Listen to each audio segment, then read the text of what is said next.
TV Badwam so anopa nsama sie no ebraso so wo TBS Adom TV kase nsam de so ne etodwa wo bi ya wo betie nie eye food suppliers na de ato edwase wo sika no wo mo hwe ni mu akwaduru eda ya wada saban na mfama wo mo dia obesaba abaye de na anu ada wo ye no bi ye de konsam ni chire mu no ebebro da fe yakọ institutional suppliers and so ede won some eto edwa won mo pam school ntade Emma Senior High School and a colleges of education said woman so abina de one moka sabina hwe entua na fe akatua no ntumu so anya dwuma ehon so obete woman ka eno ne nsem bi na no pay me de bro Adom TV Badwam kase o share me live on Facebook/Adom TV Go TV channel near 119 DSTV 280 media fia amankwa tamaklo afia didie mutie said nsem ni chiremu ankasa etie National Food Suppliers Association say enei the abino years sika de aka won fama wo mo wan hwe ane ne wan fa sika na ba wo mo fri nei ade kwe yawada obesai akwakotena wo mo aboboa no ho biem se be ye beka ya ban no se wode wonka sentwefo hyiamudi ase no de sansemi etudwa ye twen tese de honorable minister kan say yawada yen sa beka yen sika no ye twen se ode ne promise no be adwuma na ye twen na Wednesday and Thursday no yensa anka yesika ye pese media fo nyina te ase se yentie afutuo bia biom because eka amene yen inti say yesa someone your members no almost to kwan e bedru nkran ha Thursday na yensa anka yesika Yebesa I resume your picketing no. When Simwin na hono, was also the 12 say, Sekoba the Somusika won San Kanya Wadana, when one mebusia for, anyone our do wonka and the Bobo San Pempeno. Na your picketing way dear, ya dear Kafu no soba, ya dear Yere, and ye kunumuba, ya dear ma eba, because Omunina ye need that ye na ye omweni daswo. Ye ma twen ye agiska ko school e kafo no twen agiska free ho bank no twen ye agiska nti ye ntimi entie futuo after Thursday Adepam 4 yeah one more pam senior high school 4 and a colleges of education 4 one more enter there no one chire mu say free 2019 bepem nei one musika ni ho a won say tumi aka enu achi ekura wo mu wie nso asika na wo mo gie no enu sha nti wo sa ban no etum so ede ema wo mo ne Adom TV kase edi nkomo yi no mo kotena as January February nya no mo kota no my business payment plan no mo de ma ye no o mu tua ya to batch 4 ene break here ya nti ho nka biem ye ko ho a o mo so o mo betua ye nya botre o mo betua ye ni mpanifo asinkonwa bebre. But up to now, no, Sikano intimi ma said the Ensheno. Chotrofo Emeku in so any amaniboni etchon como and what did you just say? And ye car bind one monqua and war pressa buying into an emum sika, as so shall this young some swede ma wonomono, a goo on wedumani senti, one more pescano emuntumu. Omutumu bieno, I'm catching and say, Nika Miruna yeno, they won't bet. Tianya trap on count for the same price. Minianum. Traba kunka we ho for 120 shirt mienu trabako nikabako for 120 na je say yo de ka ho no anakwan bi so no wa fa echi ajefi ensem Emmanuel Ayivo executive member Emma Ekuyi ono so kire nsunsan so obone a e ka ban ede wo no no ede abejai won so ministry no nhihye a ye kwanye the hours was about ntam no na we group into batches. Since I say you were about 19 batches government payment plan also the OTA and cow. Now in primary I say CI batch year can want some about the 5th batch government or butia.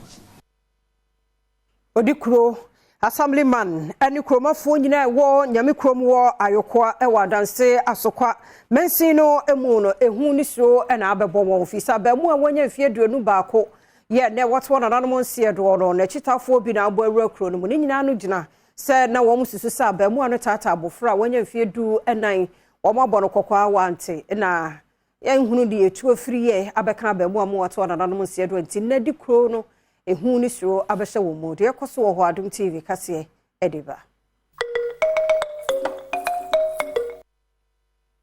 ye wo ma bon sa yate sa wo mbaba sa na mo akum nyam kromfu ye kum wo mu di hye de wo mu so beto aye so na wo matumi abaye den abedi yawu nti sesi anu de ehu kase pa abon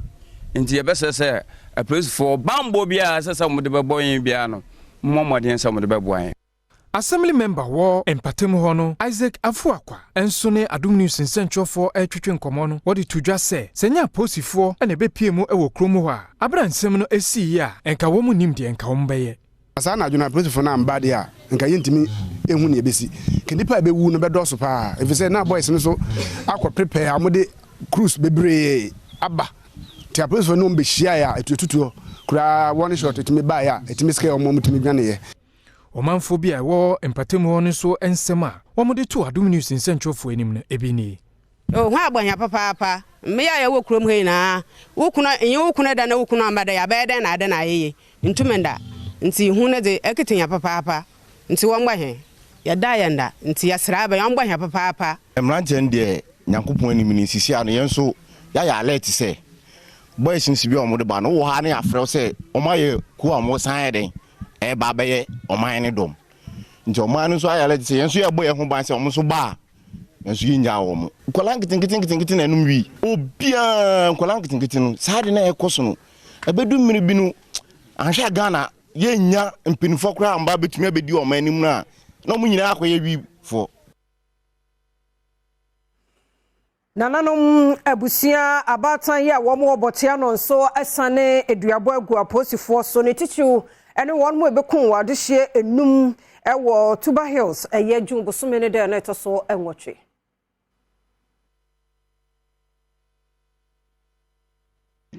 nana kufu adoe obatampa minimu so memu ayati wunni bia yenka wasem man uyo hieni ayenka wasem man enso nana kufu ado mesreo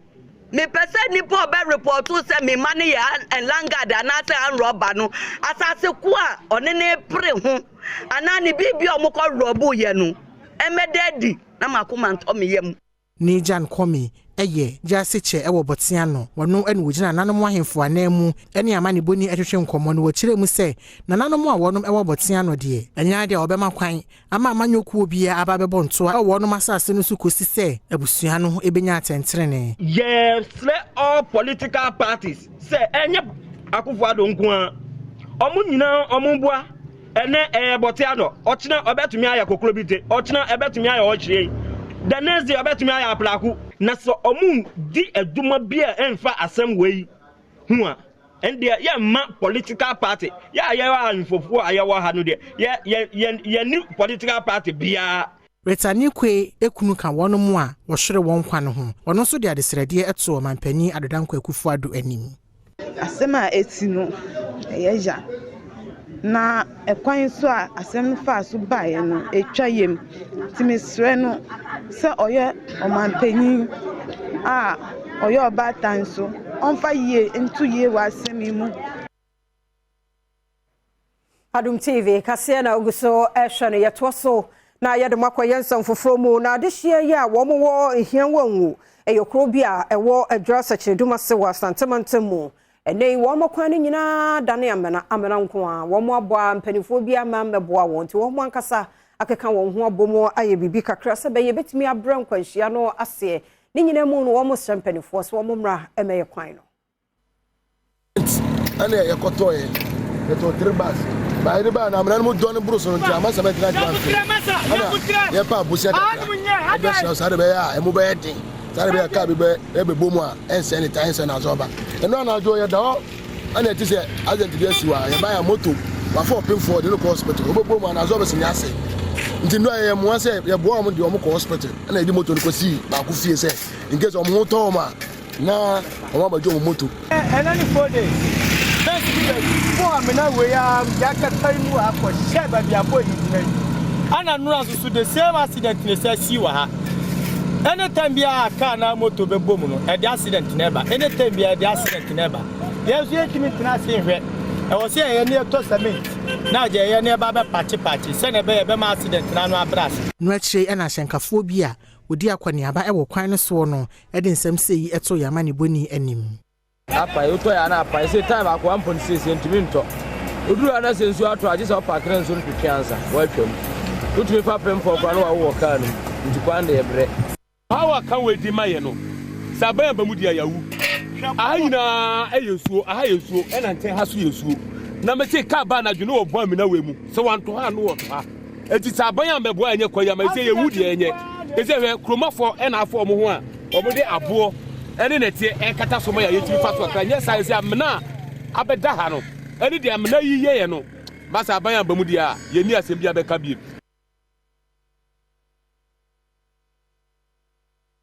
Nana Kwasi Eji ya wono ewo amosima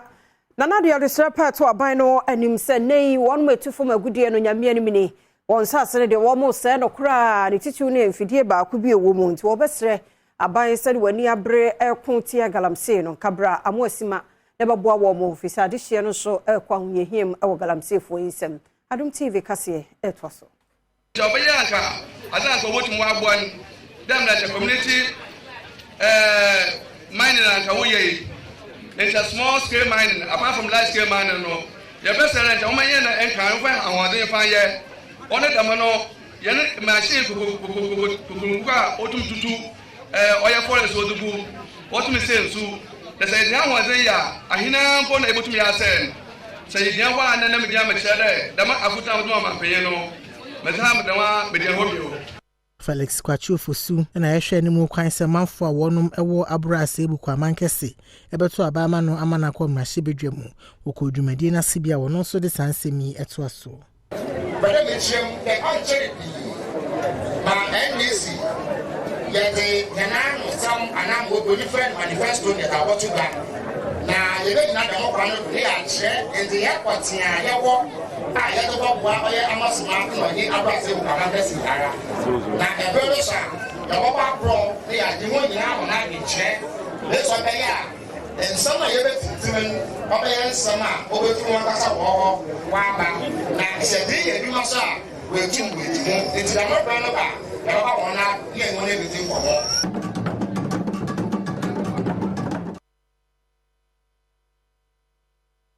Chai Osudaku Mrashabejani Yalenda Oklu wasi ene ya ban no moa adehye ya wo sa baso mpesua so kra ne titu ene won mo kwan ne nye waye ne homo wabo ne homo den sen company fo betie won waso pem na nko abaye so bie ne ho aban etie wodi Adom kase akasa.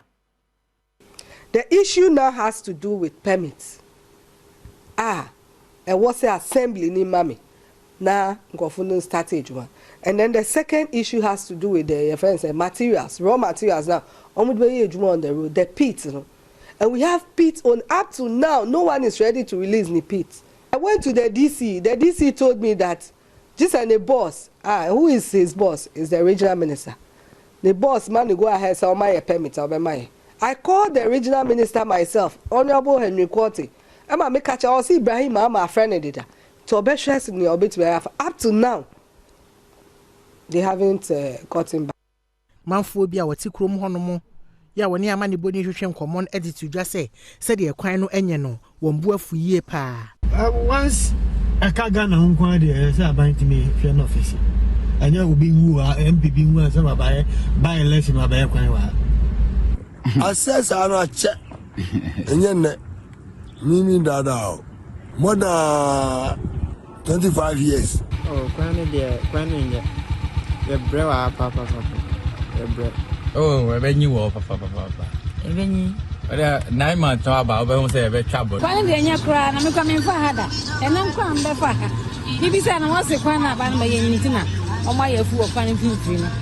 kwan de say aba mbe no ye na kwan de nya kura. Delegates be one more MPP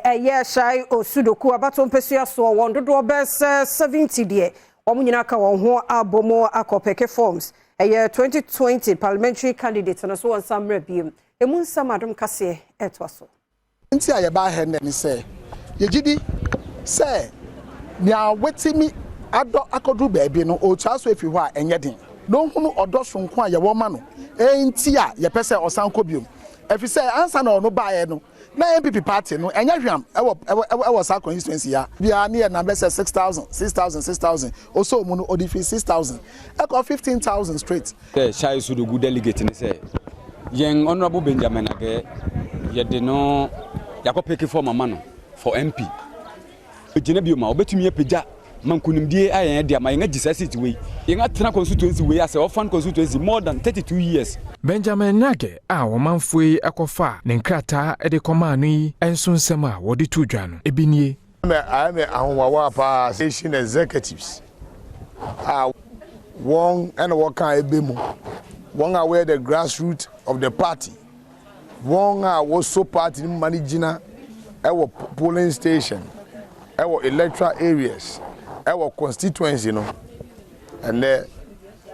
omako pick form at the abreme okuna da anim no okun asun ye you cross the barrier bibia ensida ana the Fourth Republic na a polling station e say start fee enti ene omama mehu odosronko a omwo mame omade odosronko edi ya kire me na me ka hye won bo se ejuma kese no me no won ene be se ejuma na yetimi I break 8 near breaking 32 years of the dominance of NDC was Shah Osudogu constituency.